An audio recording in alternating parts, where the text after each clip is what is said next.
there everyone, and welcome back to my channel. In today's video, we're going to talk about the Phalaenopsis Amboinensis Orchid. I'm going to talk about where this orchid is from, give a little bit of history on its discovery, and I hope that these insights will uncover how to best take care of this species orchid. Let's dig a little bit deeper. The Phalaenopsis amboinensis orchid is one of 73 Phalaenopsis species recognized by the World Checklist of Selected Plant Families, otherwise known as the WCSP. It's a monopodial orchid, as you can see from the leaves here, and it's also an epiphytic orchid, so its roots attach to and grow on trees.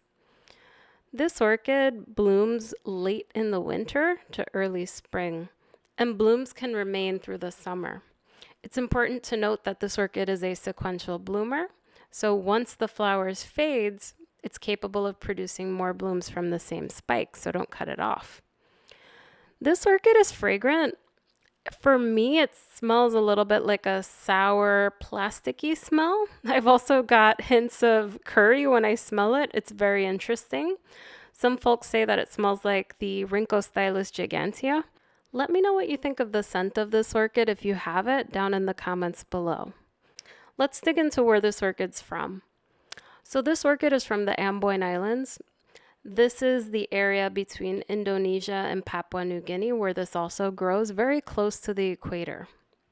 The temperatures that it gets normally in the summer is 90 degrees Fahrenheit or 32 degrees Celsius. And in the winter, it's 86 degrees Fahrenheit or 30 degrees Celsius. So it gets very little variation between summer and winter. The humidity ranges from 70 to 90%. This is an indication that this orchid grows quite damp in the rainforest. I'm personally growing this orchid potted up in sphagnum moss under lights.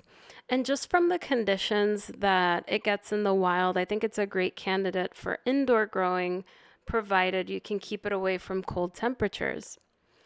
If you live in a humid, hot environment, you can pretty much get away with mounting this orchid, as it normally gets 70 to 90% humidity out in the wild. You could probably get away with growing it outdoors. This is a pretty young orchid, so it only has 2 blooms, but as it matures, it gives more flowers. In terms of the flower variations, the flowers are normally a creamy pale yellow. However, there are other variations where the yellow is a bit more brighter than mine, and this can change over time as well. Given the conditions of this orchid in the wild, we can characterize this as a hot grower. I personally find it very easy to grow given its low light requirements. Although it requires a lot of humidity, it gets a lot of humidity in the wild, I'm able to supplement that with the sphagnum moss at the root level. Remember, this is an epiphytic orchid that grows on trees. However, potting it up provides more ambient humidity to the roots. So it's growing really nicely with the sphagnum moss. I do have some Phalaenopsis in Leca, but I'm avoiding potting this one up in Leca just because it's a cooler type of medium, which is why I have this in sphagnum moss, as I like to display this by windows sometimes, and I don't want to risk cooling the root zone down in the winter. Let me know your thoughts in the comments about the format of this video if you like these type of short species videos. Would love to know what you guys think. And also, if you have this orchid and you've smelled it before, let me know your thoughts on the fragrance. I personally don't like it, but I'm curious on your thoughts as well. Thank you guys so much for watching. I hope everyone's geared up for a much better 2021, and I'll talk to you guys soon. Bye, everyone.